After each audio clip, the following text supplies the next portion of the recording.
బంగాళాఖాతంలో ఏర్పడిన అల్పపీడనం వాయుగుండంగా బలపడినట్లు వాతావరణ శాఖ తెలిపింది. ప్రస్తుతం అది పశ్చిమ మధ్య బంగాళాఖాతంలో కళింగపట్నానికి 240 కిలోమీటర్లు, ఒడిశాకి 180 కిలోమీటర్ల దూరంలో కేంద్రీకృతమై ఉంది. సోమవారం ఉదయం నాటికి ఒడిశా, పశ్చిమ బంగా తీరాల్లో తీవ్ర వాయుగుండంగా బలపడింది.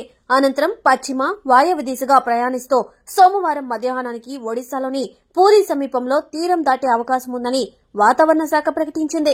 2 రోజుల్లో ఒడిశా, ఛత్తీస్గఢ్ వైపు ప్రయాణించనుంది. వాయుగుండం ప్రభావంతో రాగల 48 గంటల్లో తెలుగు రాష్ట్రాల్లో భారీ వర్షాలు కురిసే అవకాశం ఉన్నట్లు వాతావరణ శాఖ హెచ్చరించింది. తెలంగాణలో నేటి నుండి వరుసగా 3 రోజుల పాటు భారీ వర్షాలు కురుస్తాయని హైదరాబాద్ వాతావరణ శాఖ స్పష్టం చేసింది. హైదరాబాద్, ఆసిఫాబాద్, మంచిర్యాల, జయశంకర్ భూపాలపల్లి, ములుగు, భద్రాద్రి కొత్తగూడెం, ఖమ్మం, మహబూబాబాద్ జిల్లాల్లో భారీ వర్షాలు కురవచ్చని తెలిపింది.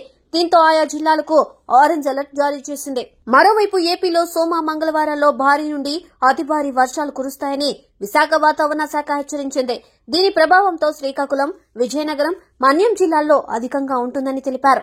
ఉమ్మడి తూర్పుగోదావరి, పశ్చిమ గోదావరి, కృష్ణా జిల్లాలో భారీ వర్షాలు కురిసే అవకాశం ఉందని పేర్కొంది. సోమవారం ఏలూరు, అల్లూరి, ఉభయ గోదావరి, ఎన్టీఆర్ జిల్లాల్లో అత్యంత భారీ వర్షాలు కురుస్తాయని వివరించింది. అలాగే ఈ రోజు శ్రీకాకుళం, విజయనగరం, పార్వతీపురం, మన్యం జిల్లాల్లో అత్యంత భారీ వర్షాలు కురవచ్చని హెచ్చరించింది. అల్లూరి సీతారామరాజు, విశాఖపట్నం, అనకాపల్లి, కాకినాడ, తూర్పుగోదావరి జిల్లాల్లో భారీ నుండి అతి భారీ వర్షాలు కురుస్తాయని అంచనా వేస్తున్నారు. వాయుగుండం ప్రభావంతో సముద్రం అల్లకల్లోలంగా మారింది.